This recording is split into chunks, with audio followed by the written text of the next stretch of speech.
किरण ग्रोवर की ओर से आप सबको नमस्कार। चलते हैं हिंदी मंजूषा चैनल पर। आज कहानी मंच में से जो कहानी निसरत हुई है वो सबसे संबंध रखती है, जिसका शीर्षक है माँ बिन मायका। कहानी शुरू करती हूँ दोस्तों। ट्रेन पटरी पर अनवरत भाग रही थी, साथ ही भाग रही थी कंचन की सोच। खिड़की से बाहर देखते हुए कंचन को याद आ रही थी माँ की। पिछले साल कंचन गर्मी की छुट्टियों में मायके जा रही थी। बच्चों के साथ क्या उत्साह, क्या उमंग था, कितनी तैयारी। साल की सबसे लंबी छुट्टी, बस समय जैसे कट ही नहीं रहा था। बच्चे भी नानी, मामा, मामी उनके बच्चों से मिलने के लिए चहक रहे थे। बच्चे तो आज भी उत्सुक थे, पर उनके मन में डर और चिंता भी थी। माँ अब गुजर चुकी हैं। इस बार पहली बार वो उनकी नामौजूदगी में अपने मायके जा रही थी। पापा तो शादी के 2 साल बाद ही गुजर गए थे, पर माँ ने मायके को संजो कर रखा था।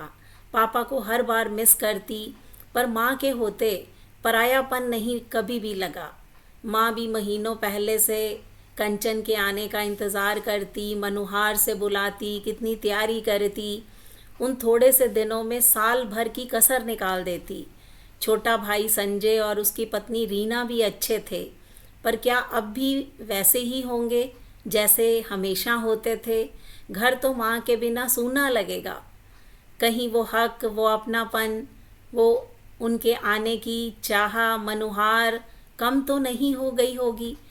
जब से रीना के पास से वो आई है, तब से माँ को लेकर यही चिंता हो रही थी। लेकिन एक बार कंचन की सहेली ने उसे अपने माता पिता के बाद मायके का जो हाल बताया, तभी से कंचन के मन में एक अनजान डर बैठ गया था। उसने अपनी सोच में बिठा लिया, अगर अच्छा नहीं लगा तो वो जल्दी वापस आ जाएगी। सोचते सोचते स्टेशन आ गया। संजय के साथ बच्चे भी लेने आए हुए थे। घर पहुंची तो जैसे माँ बार बार गेट के चक्कर लगाती, वैसे ही रीना भाभी को पाया। घर के अंदर जाकर देखा, उसका मनपसंद शरबत तैयार था। कमरा साफ सुंदर फूलों से सजा था। नहाकर खाना खाने बैठी तो पसंद की चीज़ें बनी थी। शाम को माँ की तस्वीर के पास बैठी थी तो रीना चाय लेकर आ गई। बातों में उसने मन बदल दिया। सच में माँ के जाने से घर सूना हो गया है। हर कोने में माँ की यादें बसी हैं। रीना भी उन्हीं को याद कर रही थी। रात को संजय सब बच्चों के लिए आइसक्रीम लाया। सब ने मिलकर आइसक्रीम खाई, एक दूसरे को उपहार दिए। बस अगले ही दिन से कुछ दिन पंख लगाकर उड़ गए। सबके यहाँ मिलने जाना, शॉपिंग, घूमना। रीना तो उसे कितनी बार चाट खिलाने भी मनुहार करके ले गई थी। माँ के ना होते हुए भी सब कुछ पहले जैसा हो रहा था।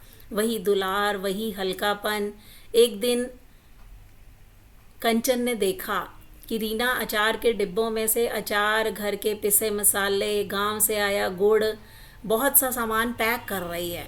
यही तो माँ किया करती थी जब उसके वापस जाने का समय आता था।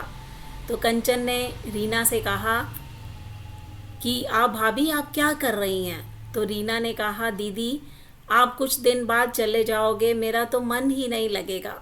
माँ हमेशा आपको ये सब देती थी ना, मैंने भी पैक करने का सोचा। गले लगा लिया कंचन ने रीना को। सारा डर शक खत्म हो गया।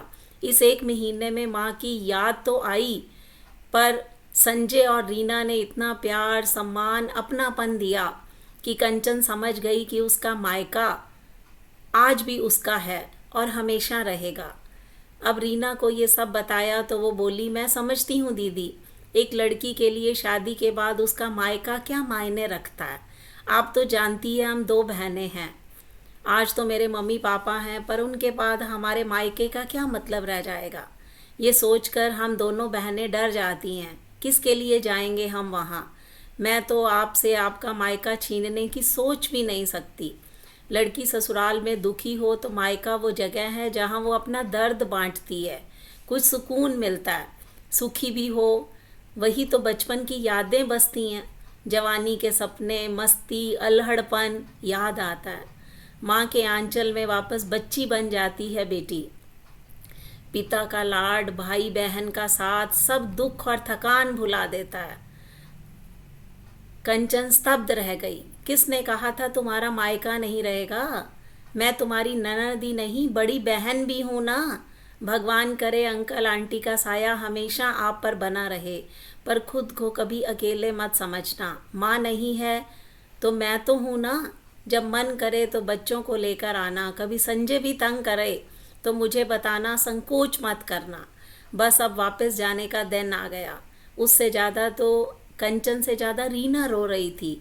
फिर आने और जल्दी मिलने, रोज़ फ़ोन के वायदे के साथ आज कंचन और रीना विदा हो रही थी, जैसे माँ किया करती थी। फिर आने की मनोहार। कंचन भाग्यशाली है कि उसको माँ के बाद भी उसके मायके में सब कुछ पहले जैसा ही मिला। सबके साथ ऐसा नहीं होता दोस्तों। कुछ की स्थिति रीना जैसी होती है, कुछ के लिए सब बदल जाता है।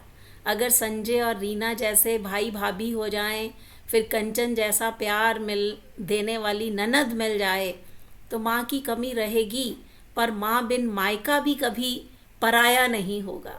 ये थी कहानी दोस्तों, माँ बिन मायका। ये कहानी आपको कैसी लगी? इस पर अपनी प्रतिक्रिया दीजिए। हिंदी मंजूषा चैनल को सब्सक्राइब कीजिए।